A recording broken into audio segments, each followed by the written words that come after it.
నమస్తే, నేను మాధవి సిద్ధం. Welcome to health time. ఒకప్పుడు పట్టణ ప్రాంత స్త్రీలలో వయసు పైబడిన వాళ్ళలో కనిపించే బ్రెస్ట్ క్యాన్సర్ నవేడేస్ చిన్న వయసు వాళ్ళలోనే కనిపించడం కాకుండా అగ్రెసివ్గా ఉండడం కూడా గమనిస్తున్నాం.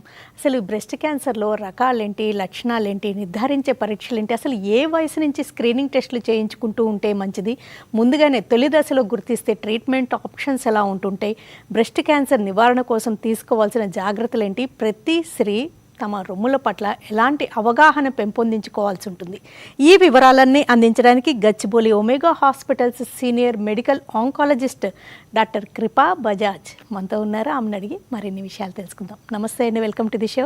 థ్యాంక్స్ మాధవి గారు. ఇంతకుముందు బ్రెస్ట్ క్యాన్సర్ వయసు భయపడిన స్త్రీలలో ఎక్కువగా గురయ్యే రిస్క్ ఉంటుంది అని చెప్తూ ఉండేవాళ్ళండి. నవేడేస్ అసలు ఎవరిలో అయినా ఈవెన్ 20s కూడా చూస్తున్నారంటారు, నిజమేనా? ఎస్, రీసెంట్ టైమ్స్లో గత 5 నుంచి 10 సంవత్సరాల్లో young women affected with breast cancer చాలా ఎక్కువైందండి, చాలా ప్రివలెంట్గా ఉంది. ప్రీవియస్గా అబోవ్ 50 years పోస్ట్ మెనోపాజ్ అంటే పీరియడ్స్ ఆగిపోయిన ఆడవాళ్ళు చాలా ఎక్కువగా ఉండేది. ఇప్పుడు లెస్ దాన్ 30 years చాలా షార్ప్గా కర్వ్ పెరిగిపోయింది. ఎందుకంటారు? సో రీజన్స్ అంటే మన లైఫ్ స్టైల్ హ్యాబిట్స్ అండి. మామూలుగా ఈ ఫాస్ట్ ఫుడ్ కానీ లేకపోతే మన హార్మోన్ ఇన్బ్యాలెన్స్ కానీ వీటన్నిటి వల్ల స్ట్రెస్ ఇండ్యూస్డ్ స్టిరాయిడ్ స్పైక్స్ కానీ వీటన్నిటి వల్ల మనకి సిగ్నిఫికెంట్ చేంజెస్ బాడీలో రావటం. ఇంకోటి అడల్ట్రేషన్ ఆఫ్ ఫుడ్ అంటే ఫుడ్లో కల్తీ పదార్థాలు మిక్స్ అవ్వటం. ఈవెన్ ఇప్పుడు ఎగ్స్ తీసుకుంటే ఎగ్స్లో కూడా స్టిరాయిడ్ ఇండ్యూస్డ్ ఇంజెక్షన్స్ ఇచ్చి మనకి చికెన్ నుంచి ఎగ్ వస్తుందన్నమాట. వాటి వల్ల నాట్ జస్ట్ క్యాన్సర్ ఒక్కటే కదా, పిల్లలు కూడా ప్రికాషన్స్ ప్యూబర్టీ రావటం. 8 yearsకి మెచ్యూర్ అయిన వాళ్ళు వింటున్నాం ఇప్పుడు అందరి దగ్గర. 8 yearsకి 9 yearsకి ఆడపిల్లలు మెచ్యూర్ అవటం, ఇట్లాంటివన్నీ ఉన్నాయి. సో మల్టిపుల్ ఫ్యాక్టర్స్ ఉన్నాయి. లైఫ్ స్టైల్ కావచ్చు, అడల్ట్రేషన్ ఆఫ్ ఫుడ్ కావచ్చు, వీటన్నిటి వల్ల సిగ్నిఫికెంట్గా షార్ప్ స్పైక్ ఉంది క్యాన్సర్లో. నాట్ జస్ట్ బ్రెస్ట్ క్యాన్సర్, అన్ని రకాల క్యాన్సర్స్ కూడా యంగ్ జనరేషన్ ఎఫెక్ట్ అవ్వడం అనేది చాలా కామన్గా చూస్తున్నాం. పెద్ద పేకు క్యాన్సర్ చూసుకుంటే మీరు 18 ఏళ్ల వాళ్ళు, 19 ఏళ్ల వాళ్ళు కూడా వచ్చే అవకాశం ఉంది ఇప్పుడు. సో ఆల్మోస్ట్ ఒక 20 years ముందుకి షిఫ్ట్ అయింది క్యాన్సర్ ఇన్సిడెన్స్ అనేది. వయసు పైబడ్డం, ఒబేసిటీ అండ్ పట్టణ ప్రాంత స్త్రీలు, లేకపోతే లేట్గా పిల్లల్ని కనడం, లేకపోతే లేట్గా మ్యారేజెస్ చేసుకోవడం, అసలు నర్సింగ్ మదర్ కాకపోవడం, ఇలాంటి విషయాలు ఒక ఇంపార్టెంట్. రైట్. సో ఇది ఒట్టి జస్ట్ టెక్స్ట్ బుక్ పరంగా మేము చదువుకున్న టైంలో ఓన్లీ ఇట్లా లేట్గా పెళ్లి చేసుకుంటే లేకపోతే పాలు ఇవ్వకపోవటం వల్ల బాడీలో ఈస్ట్రోజన్ అనేది మనకి బ్రేక్ ఉంటుందన్నమాట. అంటే పీరియడ్స్ ఎట్లయితే మనకి రెగ్యులర్గా అవుతున్నప్పుడు మన బాడీ, ఆడవాళ్ళ ఒక బాడీ ఒక సైకిల్లోకి ఎంటర్ అవుతుంది. ఒక ఫస్ట్ 14 days ఒక రకమైన హార్మోన్, నెక్స్ట్ 14 days ఒక రకమైన హార్మోన్, అట్లా సైకిల్లో ఉంటుంది. ఎప్పుడైతే ఆడది ప్రెగ్నెంట్ అయినా లేకపోతే ఆడపిల్ల పాలిస్తున్నా సరే ఆ హార్మోన్ ఎక్స్పోజర్ అనేది తగ్గుతుందన్నమాట.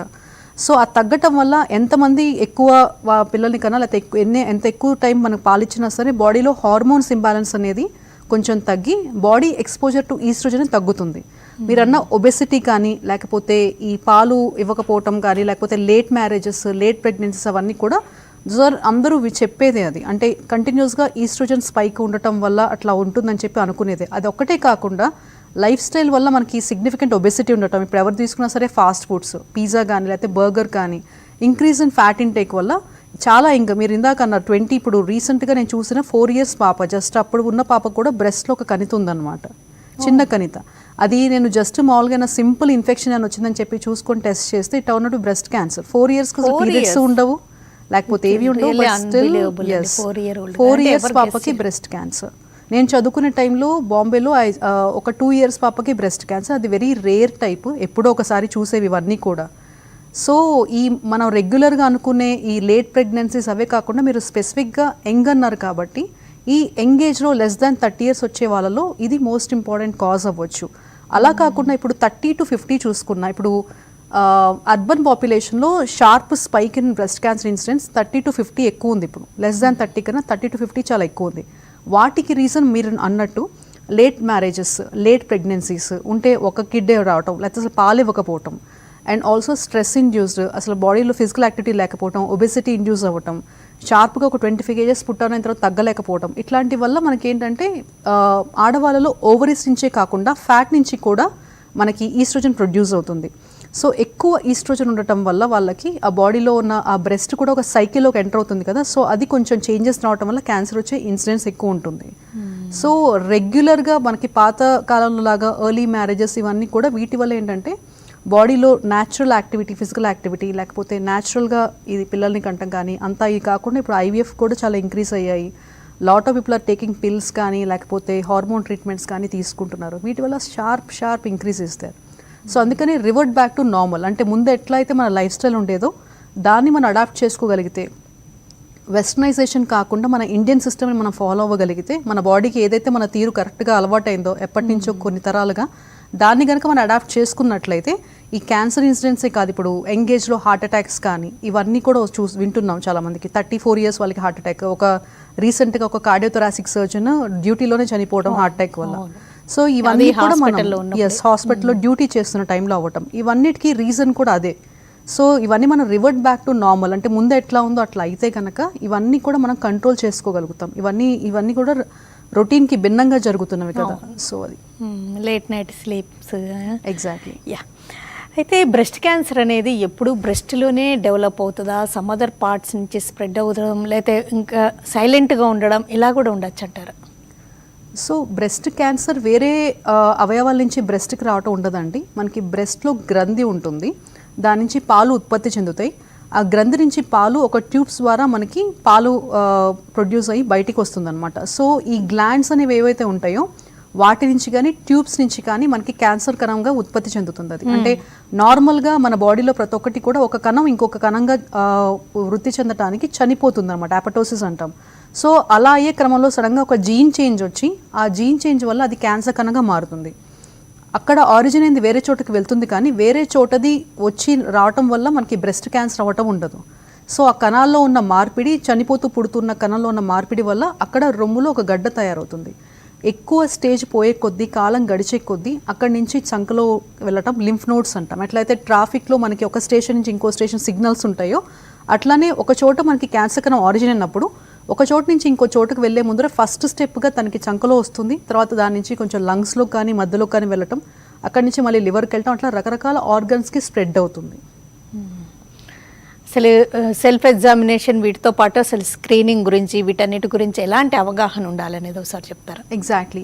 సో రొమ్ములో ఎటువంటి గడ్డైనా సరే అబ్నార్మల్గా అనిపించినప్పుడు, అంటే రీసెంట్గా అంతకుముందు లేకుండా సడన్గా ఇప్పుడే వచ్చింది, లేకపోతే సడన్గా సైజు పెరుగుతుంది, ఇట్లాంటివి ఉన్నప్పుడు ఏ ఏజ్ వాళ్ళైనా సరే ఒకసారి డాక్టర్ని కన్సల్ట్ అవ్వండి. యంగ్ ఏజ్లో మీరు చూసినప్పుడు, యంగ్ ఏజ్లో అంటే చాలా యంగ్ పీపుల్ చాలామంది వస్తుంటారు నాకు రొమ్ములో గడ్డ తగులుతుందని.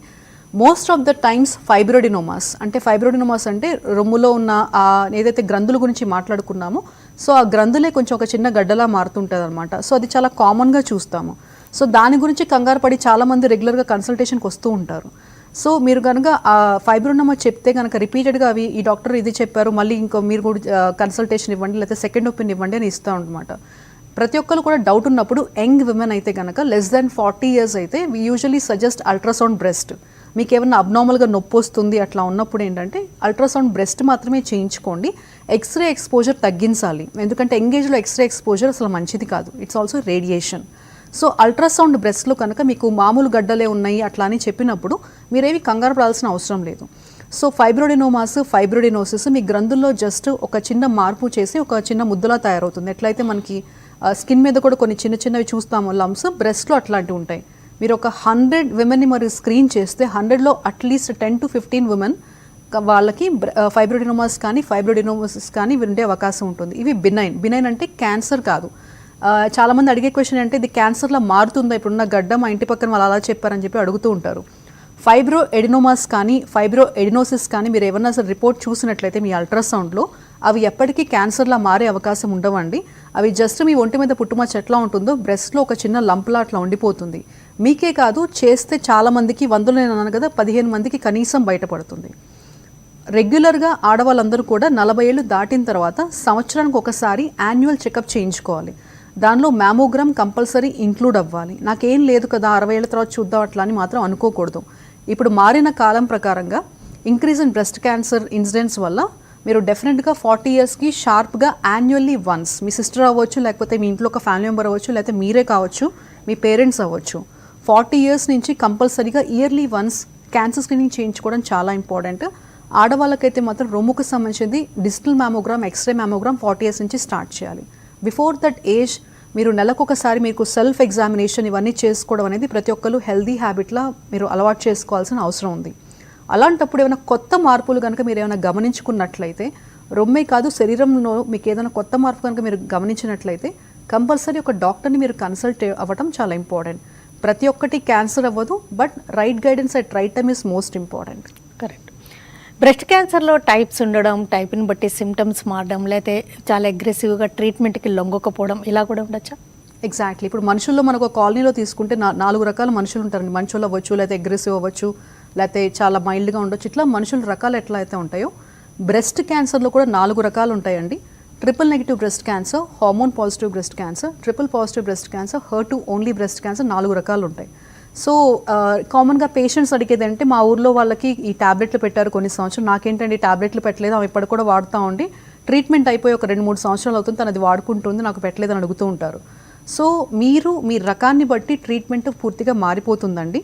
For suppose triple negative breast cancer కానీ HER2 పాజిటివ్ బ్రెస్ట్ క్యాన్సర్స్ కానీ ఇవి కొంచెం అగ్రెసివ్, అంటే ఫాస్ట్గా 1-4-40 అయ్యే అవకాశం ఉన్న క్యాన్సర్స్, అంటే అగ్రెసివ్గా ఇంక్రీజ్ అవుతాయి అన్నమాట. HER2 పాజిటివ్ క్యాన్సర్కి యూజువల్లీ టార్గెటెడ్ థెరపీ యూజ్ చేస్తాము, అండ్ ట్రిపుల్ నెగిటివ్ బ్రెస్ట్ క్యాన్సర్కి ఇమ్యూనోథెరపీ యూజ్ చేస్తాం. ప్రతి ఒక్క క్యాన్సర్కి స్టేజ్ని బట్టి స్టేజ్ 2 నుంచి స్టేజ్ 2 దాటిన తర్వాత కీమోథెరపీ కంపల్సరీ యూజ్ చేయాల్సిన అవసరం వస్తుంది. కీమోథెరపీ, సర్జరీ, రేడియేషన్ ఈ 3 కూడా స్టేజ్ 2 దాటిన తర్వాత నుంచి ఇంక్లూడ్ చేయాల్సిన అవసరం వస్తుంది. రకాన్ని బట్టి ఇవి కాకుండా ఇమ్యూనోథెరపీ కానీ లేకపోతే టార్గెట్ థెరపీ కానీ కంపల్సరీ జోడించి ఇస్తే కనుక అవుట్కమ్స్ అంటే క్యూర్ అయ్యే అవకాశం కానీ లేకపోతే మళ్ళీ జబ్బు వెనక్కి వచ్చే అవకాశం తగ్గడం కానీ చాలా ఎక్కువ ఉంటుంది. సో అలా టైప్ని బట్టి ట్రీట్మెంట్ అనేది మనకి డెసిషన్ ఉంటుంది. మీరు డయాగ్నోజ్ అయినప్పుడే పెట్ స్కాన్ ద్వారా మనకి స్టేజ్ తెలుస్తుంది. ముక్క పరీక్ష బయాప్సీ చేసిన తర్వాత దాని మీద కొన్ని ప్రోటీన్ టెస్ట్ చేయటం వల్ల మనకి టైప్ ఆఫ్ బ్రెస్ట్ క్యాన్సర్ మనకి అవగాహన తెలుస్తుంది. దాన్ని బట్టే ఏదైనా డాక్టర్ మీరు కలిసినప్పుడు ఈ రకానికి ఇట్లా చేయాలి ట్రీట్మెంట్, మీ ప్రోటోకాల్ ఇట్లా ఉంటుంది, ఇన్ని నెలల ట్రీట్మెంట్ ఉంటుందని చెప్పినప్పుడు అది అలానే మీకు ఫాలో అవుతుంది. అన్లెస్ మీకు అది రెస్పాన్స్ రావట్లేదు అనేది మధ్యలో చెక్ చేసినప్పుడు మనకి రావట్లేదు అంటే తప్పితే యూజువల్లీ ఆ ప్రోటోకాల్లో డీవియేషన్ అనేది స్వతహాగా జరగదు. షార్ట్ బ్రేక్ తీసుకుందాం అండి. బ్రేక్ తర్వాత ఫ్యామిలీస్లో రన్ అవుతున్నా లేకపోతే జెనెటిక్ కాజెస్ ఉన్నా వాళ్ళు ఇంకా ఎలాంటి అలర్ట్నెస్తో ఉండాలి, లేకపోతే ఒక్కొక్కసారి ప్రొఫిలాక్టిక్గా కొన్ని ట్రీట్మెంట్స్ కూడా చెప్తూ ఉంటారు. అవి ఏంటి? Gachibowli omega hospitals senior medical oncologist doctor కృపా బజాజ్ మనతో ఉన్నారు. ఆమెను అడిగి బ్రెస్ట్ క్యాన్సర్స్లో రకాలేంటి, లక్షణాలేంటి, నిర్ధారించే పరీక్షలు, స్క్రీనింగ్ టెస్ట్ అసలు ఏ వయసు నుంచి చేయించుకోవాల్సి ఉంటుంది, ట్రీట్మెంట్స్లో వచ్చిన ఆధునికతలు వివరాలు తెలుసుకుంటున్నాం. అండ్ ఫ్యామిలీస్లో రన్ అవుతున్న జెనెటిక్ రీజన్స్ ఉన్నా ఇంకా వాళ్ళు ఎలాంటి అలర్ట్నెస్తో ఉండడం మంచిది, ప్రివెంటివ్గా ఏమైనా జాగ్రత్తలు తీసుకోవచ్చు. కరెక్ట్. సో బ్రెస్ట్ క్యాన్సర్ మేము ఇందాక మనం మాట్లాడుకున్నట్టు హార్మోన్స్ చేంజెస్ వల్ల కానీ లేక డిఫరెంట్ రీజన్స్ వల్ల వచ్చే అవకాశం దగ్గర 90-95% ఉంటుందండి. ఫ్యామిలీలో జీన్స్ అబ్నార్మాలిటీ వల్ల ఒక పర్సన్కి బ్రెస్ట్ క్యాన్సర్ వచ్చే అవకాశం 8-10% ఉంటుంది. యూజువల్లీ ఫ్యామిలీస్లో మల్టిపుల్ జనరేషన్స్ ఎఫెక్ట్ అయినా లేకపోతే మల్టిపుల్ పీపుల్ క్యాన్సర్తో ఎఫెక్ట్ అయినా లేకపోతే స్పెసిఫిక్గా ట్రిపుల్ నెగిటివ్ బ్రెస్ట్ క్యాన్సర్ అనేది యంగేజ్లో వచ్చినా లేకపోతే యంగేజ్లో కనుక బ్రెస్ట్ క్యాన్సర్ బారిన పడే వాళ్ళు ఉన్నా సరే కామన్గా డాక్టర్స్ సజెస్ట్ చేసేది జెనెటిక్ టెస్ట్, అంటే బ్రాకా టెస్టింగ్ అనేది ఒకటి కంపల్సరీ సజెస్ట్ చేస్తారు. బ్రాకా టెస్టింగ్ అనేది మోస్ట్ కామన్గా చూస్తాం. అంటే ఇప్పుడు 100 మందికి జీన్స్ అబ్నార్మాలిటీ ఉన్న వాళ్ళకి క్యాన్సర్ ఉంటే బ్రాకా టెస్ట్ ఆల్మోస్ట్ 80% వాళ్ళకి చూస్తాం. బ్రాకానే కాకుండా ఇంకా ఇతరత్ర రకరకాల జీన్స్ అబ్నార్మాలిటీ వల్ల కూడా క్యాన్సర్ వచ్చే అవకాశం ఉంటుంది. సో ఎందుకు డాక్టర్స్ ఇది స్ట్రెస్ చేస్తారు, జీన్స్ టెస్ట్ గురించి ఎందుకు చేస్తారంటే రెండు విషయాలు. మీరు ట్రీట్మెంట్ జరుగుతున్న టైంలో కీమోథెరపీ టైం కానీ లేకపోతే కీమోథెరపీ అయిపోయిన తర్వాత ఒక ట్యాబ్లెట్ పెడతాం. బ్రాకా టెస్ట్ కనుక పాజిటివ్ ఉంటే కనుక కంపల్సరీగా కీమోలో కొన్ని మార్పులు చేస్తాము. And at the same time మీకు ట్రీట్మెంట్ అయిపోయిన తర్వాత ఒక ట్యాబ్లెట్ వాడమని చెప్పి సజెస్ట్ చేస్తాం. సో దట్ మీకు జబ్బు వెనక్కి వచ్చే అవకాశం చాలా తగ్గుతుందని. సో ఇదొకటైతే మీకు సర్జరీ అయ్యే టైంలో కూడా ఫర్ సపోజ్ బ్రాకా టెస్ట్ కనుక పాజిటివ్ వచ్చింది అంటే మీకు రొమ్ము క్యాన్సర్తో పాటు ఆపోజిట్ రొమ్ము అంటే for suppose left side breast cancer వస్తే ఆపోజిట్ సైడ్ బ్రెస్ట్ క్యాన్సర్ వచ్చే అవకాశం కూడా ఉంటుంది. అట్ ద సేమ్ టైం మీకు ఓవరీస్ అండాశయాలకు సంబంధించిన క్యాన్సర్ కూడా వచ్చే అవకాశం ఉంటుంది. కాబట్టి ఒకే టైంలో సర్జరీ టైంలో మీకు బ్రెస్ట్ 2 అడ్రస్ చేయటం అండ్ ఆల్సో ఓవరీస్ కూడా తీసే ఆప్షన్ పేషెంట్స్కి సజెస్ట్ చేస్తాం. సో ఇనిషియల్గా మనకు అది ఒక టైం పీరియడ్లో కంపల్సరీ జీన్స్ అబ్నార్మాలిటీ ఉందా లేదా అనే ఇన్ఫర్మేషన్ ప్రకారంగా మీకు ఇచ్చే కీమోలో మార్పులు చేస్తాము, సర్జరీలో మార్పులు ఉంటుంది, తర్వాత మీకు ఒక ట్యాబ్లెట్ కూడా పెట్టే అవకాశం ఉంటుంది. ఇదొకటే కాకుండా ఒక పర్సన్ జీన్స్ అబ్నార్మాలిటీ డిటెక్ట్ అయితే కనుక తన నుంచి తన నెక్స్ట్ జనరేషన్కి ఆ జీన్స్ని ట్రాన్స్ఫర్ చేసే అవకాశం 50% ఉంటుంది. ఇది ఆడవాళ్ళలోనే కాదు మగవాళ్ళలో కూడా రన్ అయ్యే అవకాశం ఉంటుంది. మగవాళ్ళలో రొమ్ము క్యాన్సర్ వచ్చే అవకాశం <5%. కానీ వాళ్ళ అమ్మకో లేకపోతే వాళ్ళ అమ్మమ్మకో చాలా మందికి ఉంది అంటే కనుక తను కూడా టెస్ట్ చేసుకోవడం చాలా ఇంపార్టెంట్. మగవాళ్ళకి బ్రెస్ట్ క్యాన్సర్ రాదు కదా, మరి వాళ్ళెందుకు టెస్ట్ చేసుకోవాలి అంటే మగవాళ్ళైనా ఆడవాళ్ళైనా వాళ్ళ నుంచి నెక్స్ట్ జనరేషన్ ఎఫెక్ట్ అయ్యే అవకాశం 50% ఉంటుంది. ఫర్ సపోజ్ ఆల్రెడీ పిల్లల్ని కనేసిన వాళ్ళు ఉంటే కనుక వాళ్ళ దానిలో వాళ్ళకున్న పిల్లలు ఎవరు పాజిటివ్ ఎవరు నెగిటివ్ తెలుసుకొని వాళ్ళకి ఒక వయసు వచ్చిన తర్వాత టెస్ట్ చేసుకోవడం అనేది చాలా ఇంపార్టెంట్. వాళ్ళు పిల్లల్ని ప్లాన్ చేసుకున్నప్పుడు మళ్ళీ తన నెక్స్ట్ జనరేషన్కి ఇవ్వకుండా ఉండాలి అంటే కనుక ఇన్విట్రో ఫర్టిలైజేషన్ IVF ద్వారా కృత్రిమంగా పిండాన్ని మనం ఫామ్ చేసి ఆ పిండాన్ని తల్లి గర్భంలో పెట్టే ముందరే దాని మీద కొన్ని జీన్స్ టెస్ట్ చేసి, ఇందాక నేను చెప్పాను కదా సగం మందికి జీన్స్ అబ్నార్మాలిటీ ఉండొచ్చు, సగం మంది జీన్స్ అబ్నార్మాలిటీ ఉండకపోవచ్చు. ఒక పేషెంట్లో జీన్ అబ్నార్మాలిటీ ఉందంటే తన దగ్గర ఉన్న సగం ఎగ్స్ కానీ సగం స్పర్మ్స్ కానీ నార్మల్గా ఉంటాయి. కాబట్టి ఏ స్పర్మ్ లేకపోతే ఏ ఎగ్ నార్మల్గా తెలియాలంటే మనం పిండ మీద టెస్ట్ చేస్తే మనకి కరెక్ట్ అవగాహన వస్తుంది. కాబట్టి దాన్ని చూసి ఆ తల్లి గర్భంలో పెట్టే ముందరే మనకి ఏది నార్మల్ పిండమో తెలుస్తుంది. కాబట్టి నెక్స్ట్ జనరేషన్కి తన నుంచి పాస్ అవ్వకుండా ఉంటుంది. ఇది most important step. And at the same time తన తల్లిదండ్రుల వల్ల కనుక ఒక పర్సన్కి ఎఫెక్ట్ అయింది అంటే కనుక మీరు ఒక వయసు వచ్చిన తర్వాత మీరు ప్రివెంటివ్ సర్జరీస్ అంటే రిస్క్ రెడ్యూసింగ్ సర్జరీస్, ఒక ఆడపిల్లకి తల్లి నుంచి బ్రాకా టెస్ట్ పాజిటివ్ వచ్చింది, తను IVF ద్వారా తను అబ్నార్మాలిటీ లేకుండా ఒక పిల్లల్ని కనేసింది, లేకపోతే ఇంకా కనలేదు.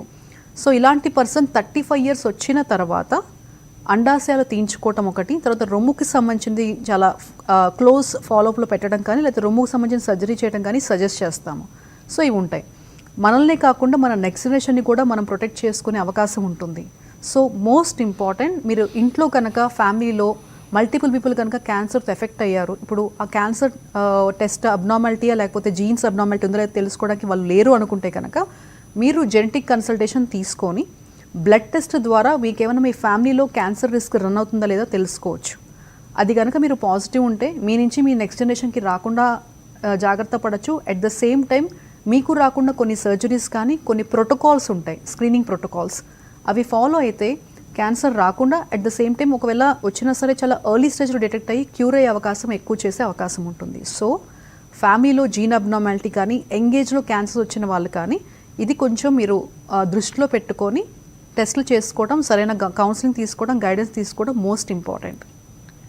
ఈ మధ్య క్యాన్సర్కి వ్యాక్సిన్ అనేది చాలా మోస్ట్ హాట్ టాపిక్ అండి. ఎవరివేరు అది బాగా డిస్కస్ చేస్తున్నారు అవేర్నెస్ ఉన్న వాళ్ళందరూ.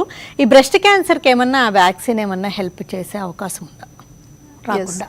ఇప్పుడు డిస్కషన్ ఆఫ్ వ్యాక్సిన్ 2 ఉన్నాయండి. ఒకటి రష్యన్ వ్యాక్సిన్, అంటే ఒక few months before 8 months before అసలు అది చాలా బజ్, ప్రతి ఒక్క పేషెంట్స్ కూడా వాట్సాప్లో పెట్టి మా వైఫ్కి ఇది ఇవ్వండి అని అడిగేవాళ్ళు అనమాట.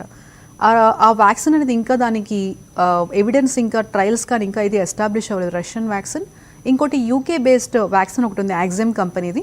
దానికి కొంచెం డేటా వచ్చింది, phase 1 డేటా వచ్చింది. సో దానిలో ఏంటంటే ఒక ప్రోటీన్ మీద మన ఇమ్యూనిటీని యాక్టివేట్ చేస్తే క్యాన్సర్స్ మళ్ళీ రాకుండా ఉండేదానికి ఉందన్నమాట. అంటే నేను ఇందా చెప్పినట్టు జీన్స్ సడన్గా అబ్నార్మల్ అవ్వటం వల్ల నార్మల్ కన్నా క్యాన్సర్ కన్నా మారుతుంది అని.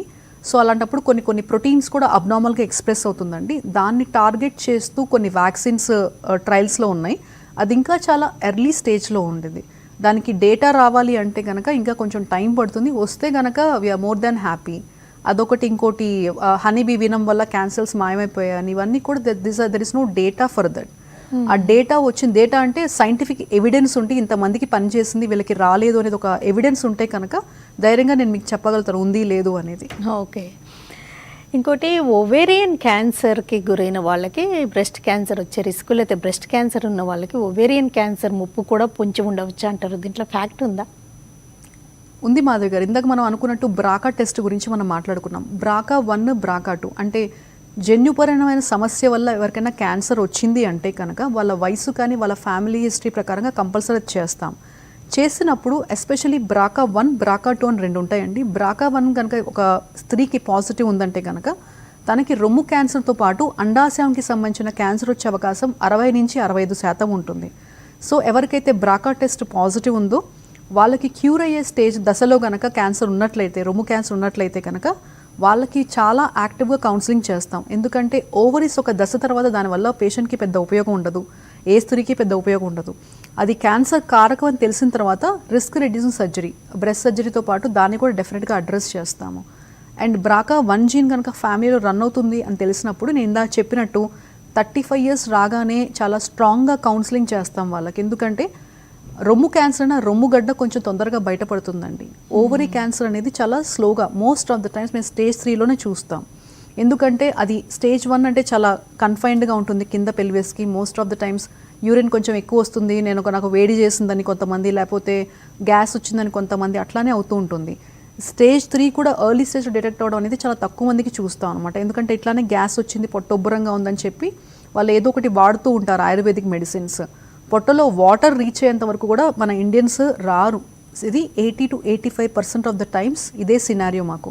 So ovary cancer early stage అయితే క్యూర్ చేయగలుగుతాం, కానీ స్టేజ్ 3C ఇట్లా అయితేనే కొద్దీ క్యూర్ చేసే పర్సంటేజ్ చాలా తగ్గుతుంది. మళ్ళీ జబ్బు వెనక్కి వచ్చే పర్సంటేజ్ చాలా ఎక్కువ ఉంటుంది. కాబట్టి చాలా పుష్ చేస్తాం, ఎందుకంటే అది డిటెక్ట్ అవ్వడం అనేది చాలా కష్టం అండ్ స్టేజ్ కూడా కొంచెం లేట్ అయ్యే అవకాశం ఎక్కువ ఉంటుంది. కాబట్టి బ్రెస్ట్ క్యాన్సర్ కన్నా ఓవరీ క్యాన్సర్ వస్తే ఇష్యూస్ ఎక్కువ ఉంటాయి, కాబట్టి మేము చాలా ఎక్కువ కౌన్సిలింగ్ చేస్తాం.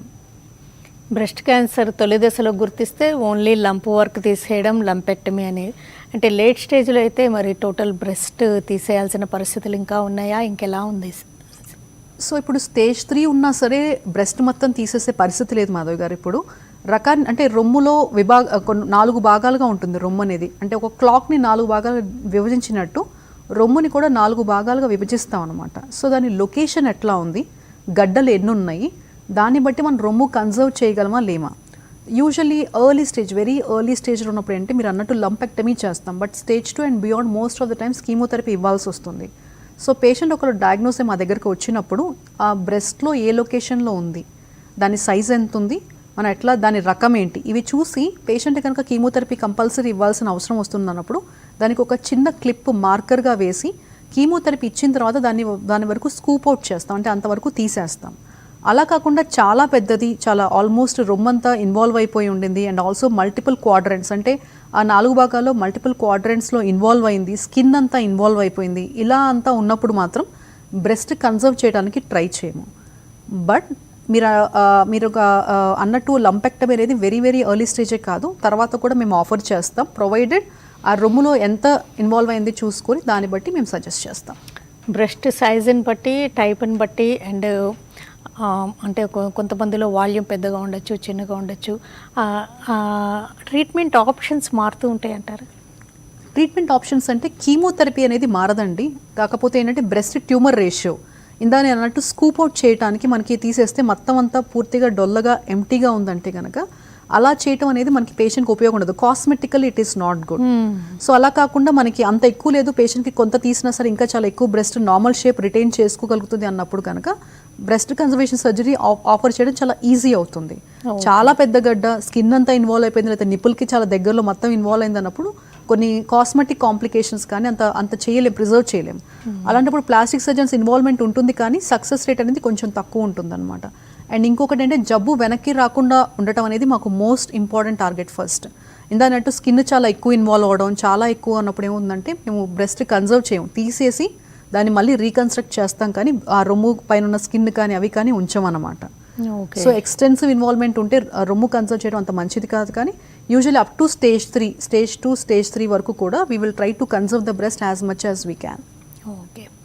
ఓకేనండి డాక్టర్ కృపా బజాజ్ గారు, బ్రెస్ట్ క్యాన్సర్లో రకాలు, లక్షణాలు, నిర్ధారించే పరీక్షలు, ప్రతి స్త్రీ ఎలాంటి అవగాహన పెంపొందించుకోవాలి, స్క్రీనింగ్ టెస్ట్ల గురించి అండ్ వ్యాక్సిన్స్ గురించి అండ్ ట్రీట్మెంట్స్లో వచ్చిన, సర్జరీలో వచ్చిన డెవలప్మెంట్స్ గురించి తెలియజేసినందుకు థ్యాంక్స్ అలాట్ అండి. Thank you so much Madhavi గారు ఫర్ దిస్ ఆపర్చునిటీ. ఇది ఇవాల్టి health time. Keep watching TV5.